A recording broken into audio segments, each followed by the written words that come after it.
The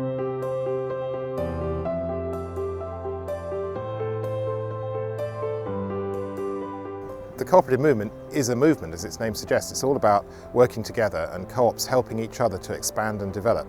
And so we were very keen to, when we heard about the students in Birmingham trying to start a housing co-op and having the difficulties they were experiencing, we were keen to sit down with them and see how we could help them get it off the ground.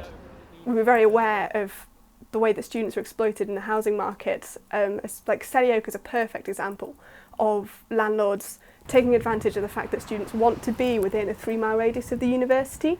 So prices are really high, housing quality is really poor. So it was an amalgamation of all these factors really, but it very much came out of the community that we were in rather than we had an idea and then formed a group. We want to basically create a housing alternative to rented accommodation where it would be possible for students from backgrounds that weren't as privileged as many students are to live in actually quite a lot of comfort, be able to control their living environment, and if they wanted to change it to fit the needs of the people involved. And this is where the values like a democratic housing cooperative come into play.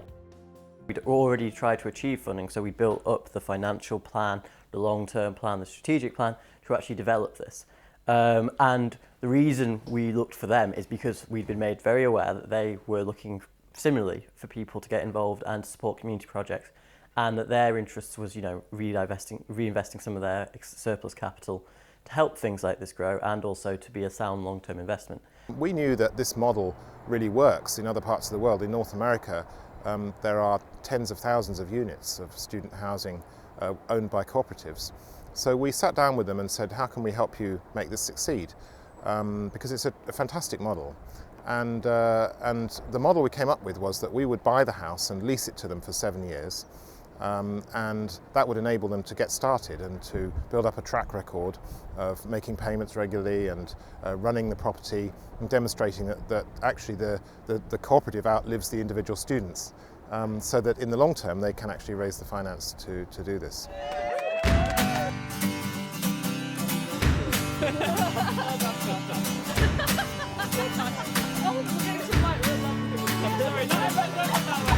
And when I saw this, I thought that sort of ticks every box. It was almost, it sounds a bit of a cliche, but I was sort of like, I couldn't believe that something like this existed. So it sounded exactly up my street. And obviously here we get to have a say in that. We have a democratic process where we can all equally decide what we want to do with the house and also how we want to live, which is very important to us.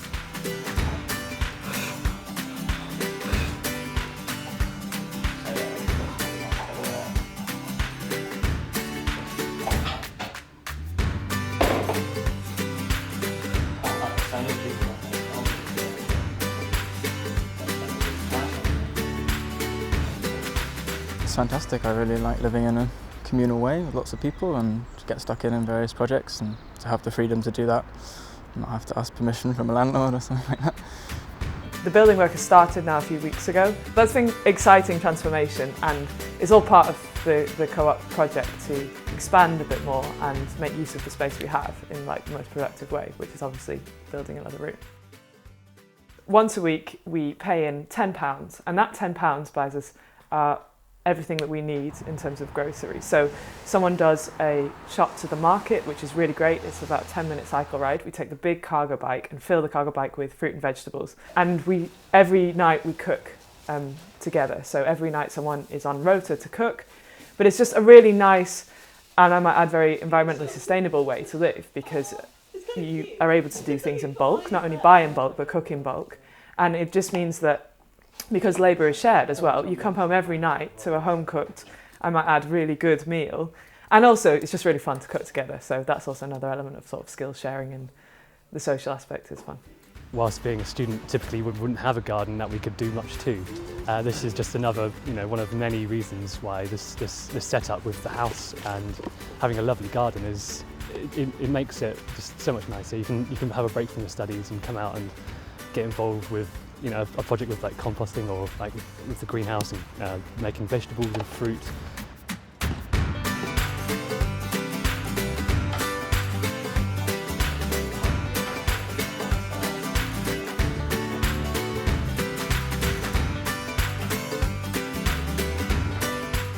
sign language classes are really expensive normally. We're offering them for free and a sort of community atmosphere where you get to meet other people who are interested in doing that. So that's been really great, and it just happens in your own living room, which is really nice and interesting.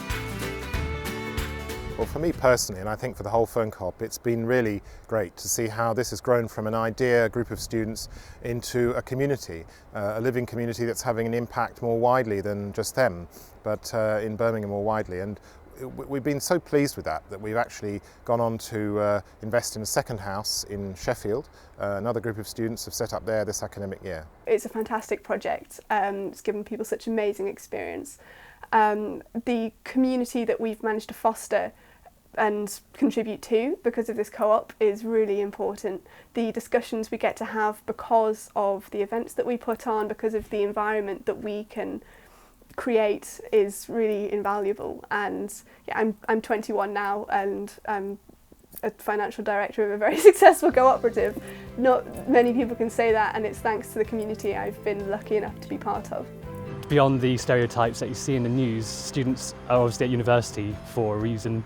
They're smart, they're intelligent, and we've proved it here.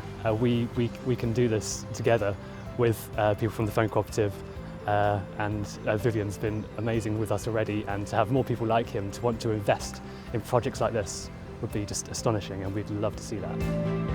And I think that is a big part of what the co-op has done for us, is give us a model of how a business can work in a different way, and not just taking, but really living and contributing to the values which it tries to promote. This has offered students here, but students all across the country, because this is the first but not the last of the student housing co-ops that's appeared, opportunities they've never had before to run their own house, learn skills that they never knew they had, involve themselves democratically with their friends and their peers in building something whilst actually studying, not simply just consuming and getting into debt, but rather doing something constructive. So to those who've supported this and have been basically involved in its happening, because every member of the Phone Co-op is essentially responsible for this. Yes, I'd say thank you, but I'd also say don't quit now. This could go an awful lot further and be a massive, massive deal. And the only way that's going to happen is from people supporting these sorts of community projects, engaging with them, and the Phone Co-op's been great for that. And without their support, we wouldn't be able to do this.